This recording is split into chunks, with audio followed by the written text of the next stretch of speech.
But I am going to first share with you some information, and I give a little teaching here that came through really recently. It's something that I've taught about before, but a new, I guess, perspective, a new angle just recently came through that I channeled. So I actually have notes here because I'm kind of still learning it myself. But what I like to do is when I've channeled some new information, I like to come up like this and share it with you guys, because as I share it with you guys, you're also connecting with the information and you're contributing to it, because that's how energy works. We're all up here in the, in the omniverse, and our higher selves are like connecting. So when we show up, even in the replay, we are co-channeling and we are having these experiences. By the way, before I get started, I want to invite you, if you aren't already, to please like, subscribe, share, comment on YouTube. Click the little bell so you'll get notifications when live streams are going up and videos are going up. Also comment and, leave a review for my podcast, however you get your podcast. That is so very helpful. And also follow me on Instagram, and that handle is at Tricia Carr Charm, not Charmed, even though my podcast is called Charmed Live. I just couldn't get Tricia Carr, so I just added Charm on there. So let's get into it. We're going to talk about body-to-body communication. Body-to-body. Now, what I'm saying here, I'm not saying like my body to your body. I'm talking about the different bodies that we have. We have the physical body, and then we have subtle bodies, the mental body, the emotional body. We have more than that. In fact, I've done a lesson in our energy intensive, the multi-week program that Crystal and Compton and I ran, where I talked about the subtle bodies, meaning all of the spiritual multidimensional bodies, such as the etheric body and the astral body and so on. We're just going to talk about the triunity of the mind, body, spirit. We usually say mind, body, spirit, or sometimes we say mind, body, soul. And in the triunity, how we're going to look at it is that spirit component. We're going to look at it as the emotional body. So body to body communication, physical body to mental and emotional body. I'm specifically going to talk about how the physical body is communicating about what is going on with those more subtle bodies, with the mental or the emotional body, basically the energy bodies. So let's first just recap. Maybe it's a recap, maybe it's new. It's a recap for people who have been in some of my classes and courses. Let's talk about the fact that our energy body, the electromagnetic field, that component of the subtle bodies, is electric and magnetic, as the name would imply. Electromagnetic. Electric energy is the sending out energy, the frequency energy, the giving energy. Magnetic is the magnetizing, the bringing in, the attracting, the pulling toward and taking in. So you could also say active energy is the electric and passive energy is the magnetic. How these relate to the subtle bodies in the language we're talking about today, mental body and emotional body. Mental body is the electric body. We are thinking thoughts. We are executing our will, whether it's by our thoughts or our actions even. And the actions really is the outpicturing of the thought and will to the physical body or the communication. And then the emotional body is the magnetic body, the pulling to, the attracting. If you are familiar with Neville Goddard's work, he is an author and a teacher. Well, he's passed now. He was an author and a teacher and a philosopher. And he has a book, which you got to get it today if you haven't read it yet. It's a very short, dense, powerful book called Feeling is the Secret. And he's talking about the feeling, or the subconscious mind is the feeling body, and it is pulling, it is attracting, and then it is out impressing upon the conscious mind or the mental, the electric, so that manifestation can happen. And so feeling is the underlying energy. It actually precedes the mental body. So if it's a kind of a chicken and the egg thing, we've got it set in motion now. So they actually are looping one to the other. What I mean to say here is that the mental and emotional, they are interdependent. They correlate. They are symbiotic. So I have a feeling, it turns into a thought. I think something and I catalyze a deeper feeling about something, right? So they're going round and round. And even though, but like the very first feeling and thought execution, it was feeling first and then it became a thought. And we can see this when we look at babies, right? Babies don't have a mental construct yet. They don't have the structure or matrix of a mind. Their mental body is underdeveloped. They're all feels, but they can feel, right? And eventually those feels respond to the outside world and they start to map things onto the and make a structure of how to feel in a pattern and then how to react in a physical sense. And so fundamental is the feeling or the emotional, and then it's mental. But when we're all adults now, and we've set some things in motion. We have something like a script running. We've put some things in the shadow or in the unconscious mind, and we have patterns of thought happening, and that's keeping a pattern of emotions going too. So we're going to look today at how the body is outpicturing what's happening in the energy bodies, the mental and emotional bodies. Now, when something has come to the physical experience, it is basically old news. It's the last stop. It is the off-gassing, or the releasing, and even you could say the healing of the more subtle mental and emotional bodies. And so the body is always communicating. And we're going to look at it today from the standpoint of this communication being injury and or illness. But so when you hear me say body communication, I want you to think of that reframe as communication, because when we think of injury and illness, we tend to be in the victim mode because indeed we're unwell. You know what I mean? If we're under some kind of harm, but we want to be in the neutral, objective, seer position in order to be able to interpret. And interpretation is different than analysis. Analysis is something that is done with the conscious mind, and it is not necessarily including the whole mind. Interpretation is when we take something from subconscious and then we pull it out into the conscious, and it is a through line. So it's a holistic experience. So interpretation is different than analysis. Analysis sometimes is stress and anxiety, and it's overthinking. And we want to be out of that overthinking, and we want to be in the neutral place where we can connect with the higher perspective, the higher vantage point of all is well, no matter what is happening in the mental, emotional, or physical bodies. In fact, we are operating from our metaphysical, and we are operating from our omnidimensional perspective, the perspective that is shoulder to shoulder with angels, with God. So this doesn't mean to diminish anything that's happening in our physical realities, whether it is something that is injury or illness, or whether it is something that is outside of our 3D control, meaning it could be something societal, it could be something socioeconomic, it could be something congenital, something that we've inherited in some way or another. We are actually coming from a higher standpoint to find out where we are empowered in any and all situations or conditions in the conditional world. We want to work from the unconditioned. All right, here we go. Let's talk about it. This is the brand new information. By the way, I'm think you guys can chat away. Can't post comments to some destinations. Okay, that's fine.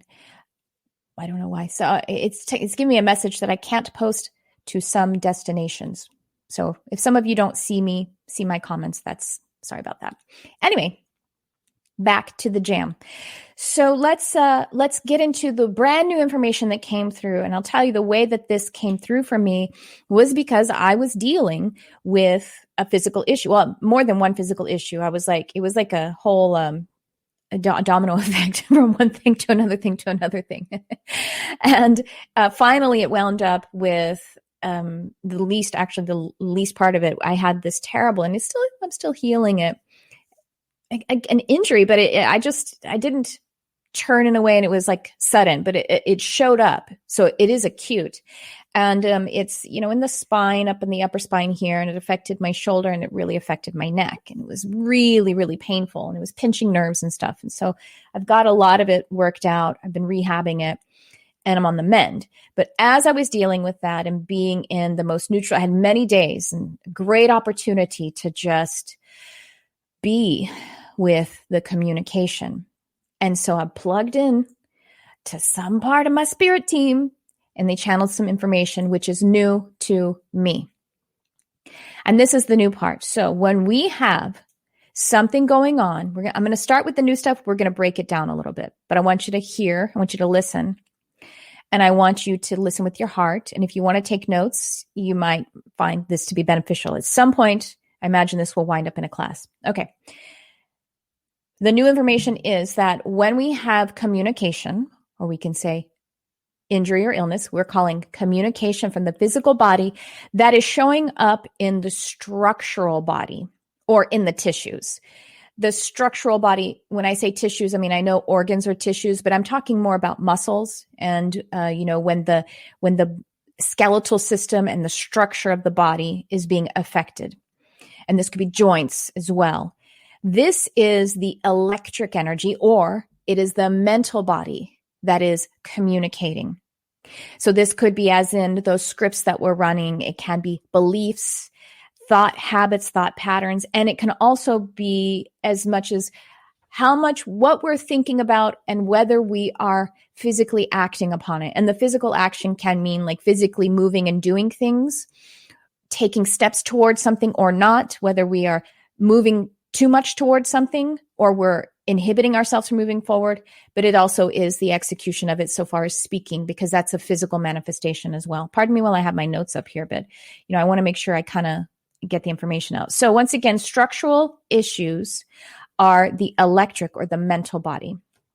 The second piece is, excuse me for banging the mic. Second piece is when we have functional system communication. So that's organs, organ systems, because an organ is actually a system in and of itself. This is digestive system, reproductive system, respiratory system. When you think of anything like that, that is a system or an organ, then these are the emotional body or the magnetic energy, feeling habits, your sensitivity. If that sensitivity is a codependence. And when we're talking about codependence in a grander sense, in an actual sense that would be technical for like psychological for science sake, that would also then be bridging. It would be working with both the mental and emotional bodies. But I'm talking about the codependence because, to be actually codependent, there's a behavior involved, and behavior is the execution or the electric energy. But I'm talking about the emotional codependence, which is your sensitivity, your empathic nature, functioning in a way that it is depleting you. And you are maybe, you have tentacles, you have these energetic tentacles out into other places and spaces and people in a way that it is actually pulling in toxic energy for yourself. And what else? Oh, this can also be the eating and drinking habits. That's of course, there's a behavior there, but it is a strong pull because the magnetic is what we're pulling in, what we're putting in. So eating and drinking habits, which we can, once again, this will be bridging over into the mental, but we will want to fundamentally look at the emotional energy. And it's also breathing. Breathing is both electro and magnetic. Yes, electric and magnetic, because when we, that's electric, and then we inhale, then that is magnetic. But usually when our breathing is off, you know what I mean? Like when we don't have a good breathing habit, it's because we're holding our breath and we're not actually breathing in. That's usually where it starts. You know what I mean? You get it, right? Like you're probably holding your breath, and rather than like always, blowing out all the time. So it could be meaning that breath work and conscious breathing would help you with that, because you may be holding your breath at times of stress, worry, or depression. All right. What are you guys thinking so far?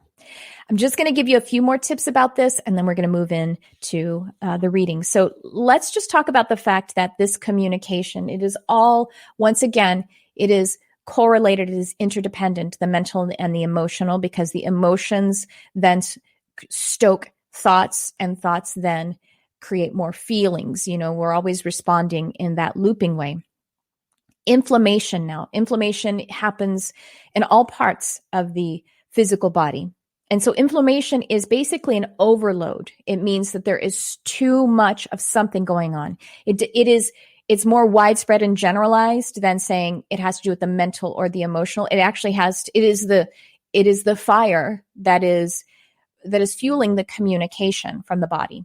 So inflammation is an overload. It's generalized. It's the activating substance that is powering the communication, and meaning the injury or illness. All right. So what we want to do is we want to listen to the communication from the physical body, the same way that we would listen to our partner.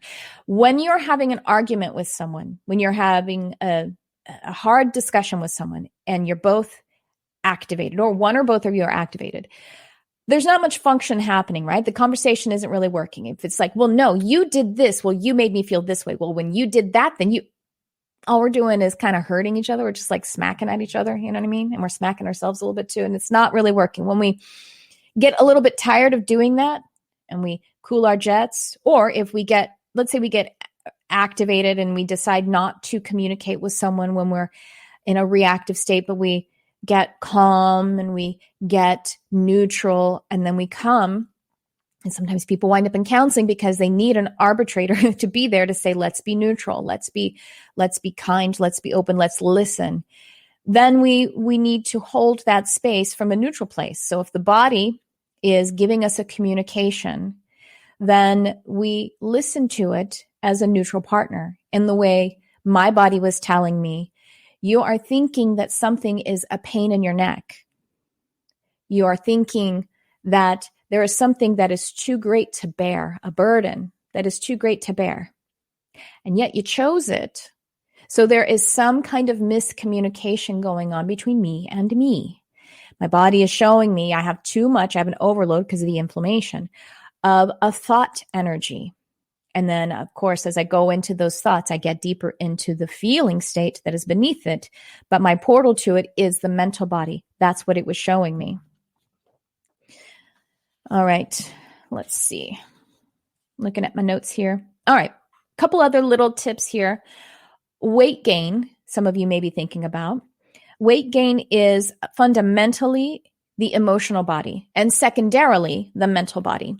Because the weight gain in the way, if you think about it, when we put on more weight than we need, or when we're trying to manage our weight, we work 75 to 80% with our diet, our intake, our magnetic energy.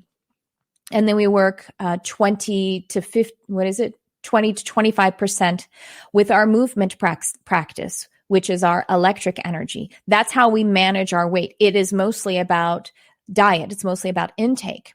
So it's mostly about the emotion. It's about the emotional body adding extra weight. Also, having too little weight. Having not enough weight means that we could be repressing the expression of our emotions, repressing the flow of our emotions, and therefore we could be losing weight. And if we have an unhealthy weight in some way, fundamentally it is the emotional body.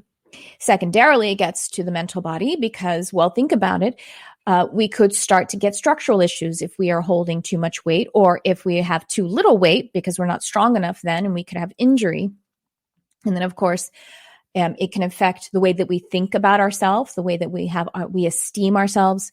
And it can also then, if we are too small, too light, and we aren't strong enough, or if we are too heavy and it is difficult for us to move, it will affect how we are acting on our movement practice. And that has to do with mental. But you see how the mental is secondary to the emotional. And I'm going to show you here a little graphic so you can break all of this down to a little bit more. This is a general way to look at some of the specifics. Let me give you... Okay. Emotional magnetism system. That's weight gain. It's fundamentally like 80% diet, in the same way that it's 80% diet. Diet is intake.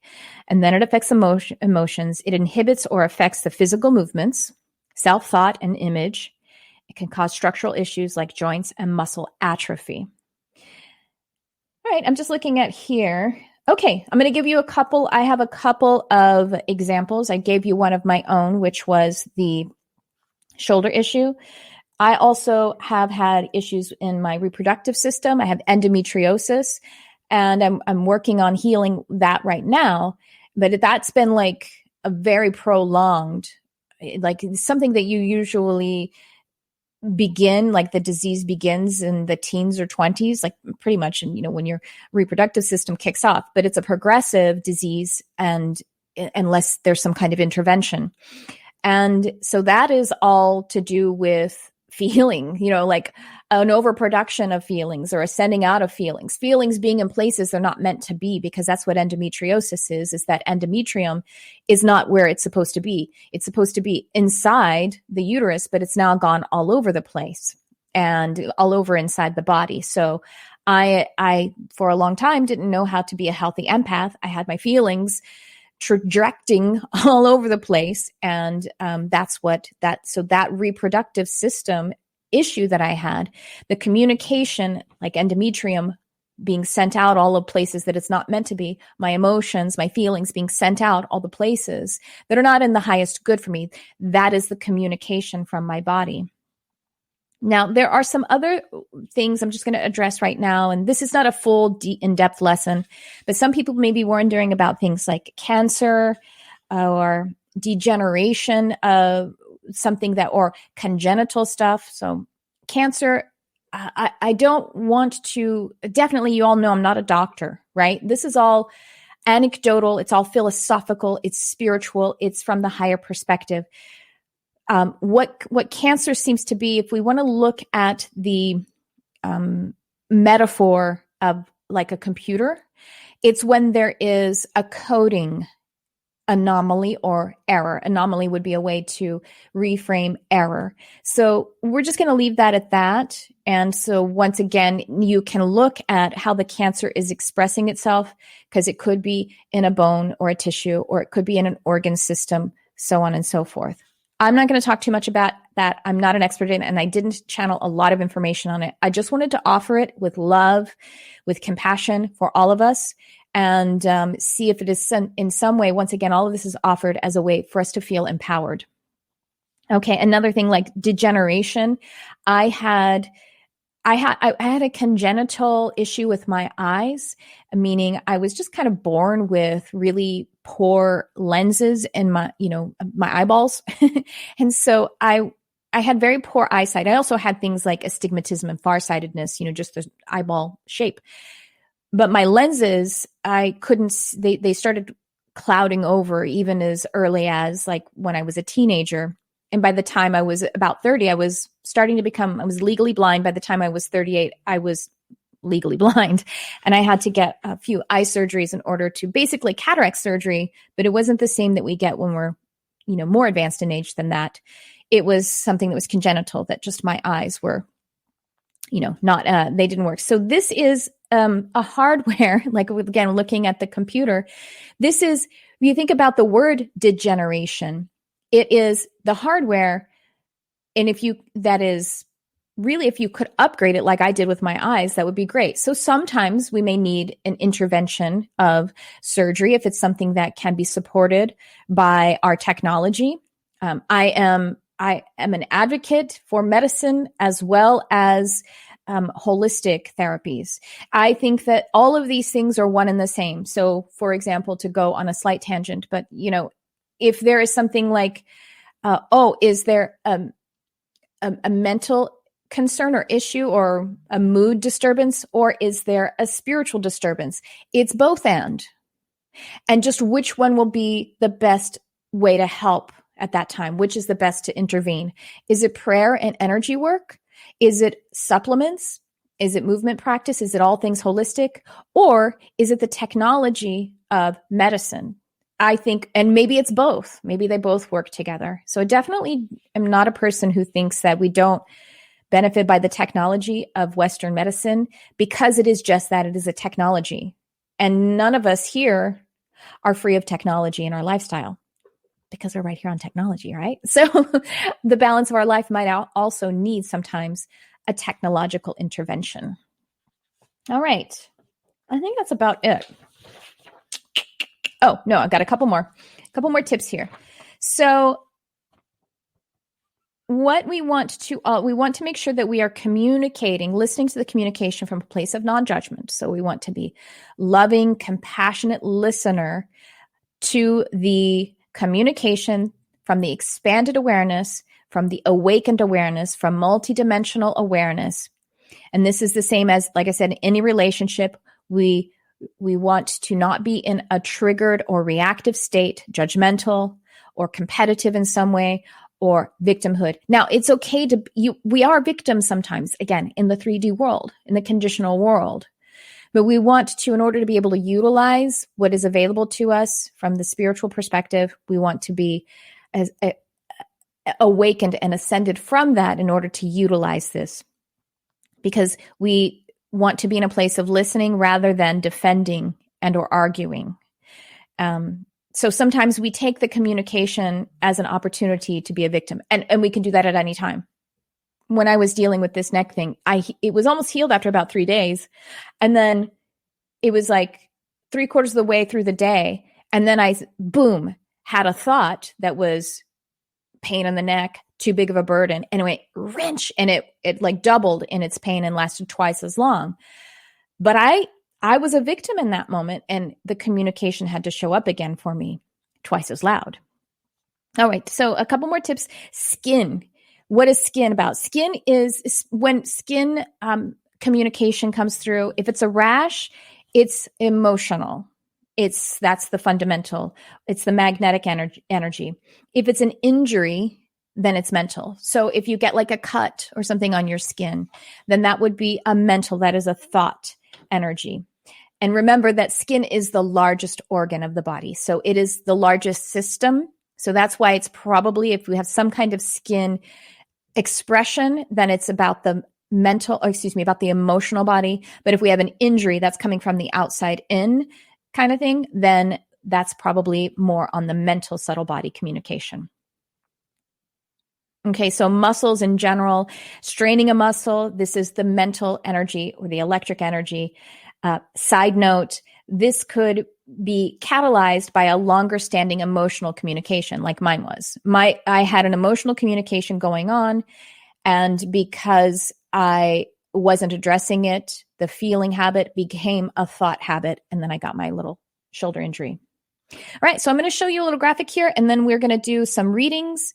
So give me a moment. I'm going to screen share. This is from the Kappas. Dr. John Kappas is the founder of the HMI College for Hypnotherapy, of which I am a graduate.